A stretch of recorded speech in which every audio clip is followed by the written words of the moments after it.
Today I am cutting out the pullover hoodies. So this is the sample. Of course it still needs to be printed. So there are three components that we need to cut. The main body fabric, the two accent pieces, and the cuffs and hemband. And I'm going to start with the cuffs.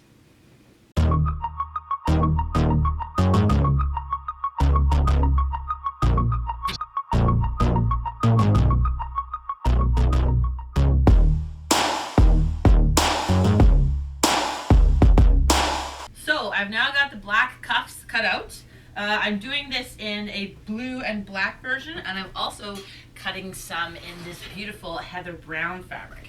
So the heather brown is going to have brown cuffs. I don't have that fabric in yet, so I can't cut it.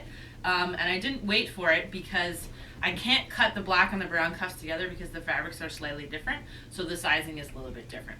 The next thing I'm going to do is cut out these two fussy little pieces.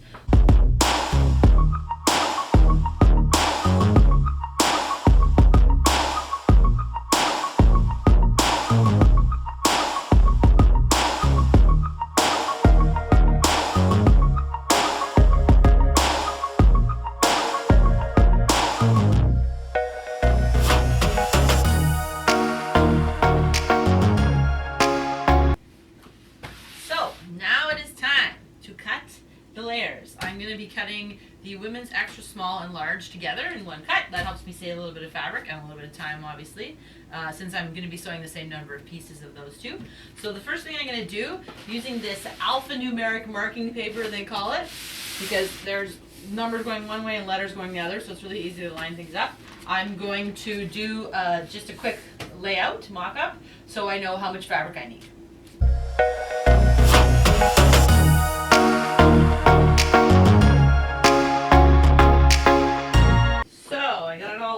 Now I'm going to take a picture of it so that in 10 minutes after I've laid out the fabric I remember what it looks like, because otherwise I won't, and then I'll be 3 inches short or something ridiculous like that.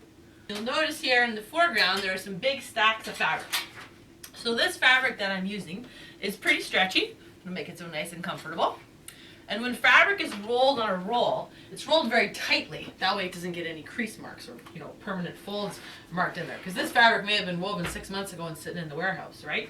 But what that means for a stretch fabric is that you have to let it relax before you cut it. Otherwise, I'll roll it out, I'll cut it, and then because the fabric has so much stretch in it and it's been stretched while it's on the roll, if I cut it right away, after I cut it, it's going to relax and shrink. So for a piece this size, this is the back body piece, it could shrink an inch and a half, and all of a sudden your garment is a whole heck of a lot shorter, right? So anytime you're cutting any stretchy fabrics, you got to unroll them and let them relax for at least 24 hours before you cut.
Got to finish cutting all the notches.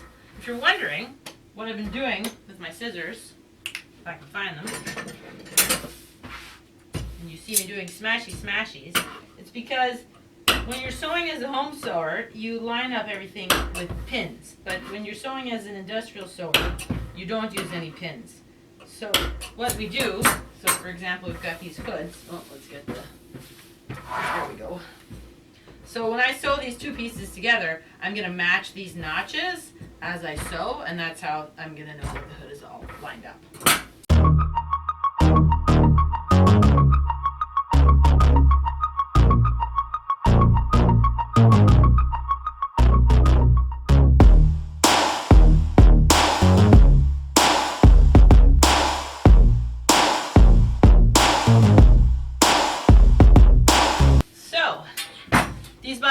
ready to go. They're going in the guest room. I'm using that as my staging area right now since obviously nobody's in it. And the very last thing I have to do, these are the fronts. These are going to get printed, so they're not going in the sewing stack. So all the fronts all get mixed together when I'm printing. So the way that I mark them so that I can remember what the sizes are, is just put little dots right here on the side in the area that's going to get sewn so no one will see it. So this is an extra small, which I mark with 1 dot. And that's all. That's how we cut out some hoodies. So I still have a few more cuffs to cut out when that brown fabric comes in. And I got a lot more bodies to cut out. I gotta do 2 cuts of men's and 2 more cuts of women's. And then it's time to open up the printing porch, which is just out here.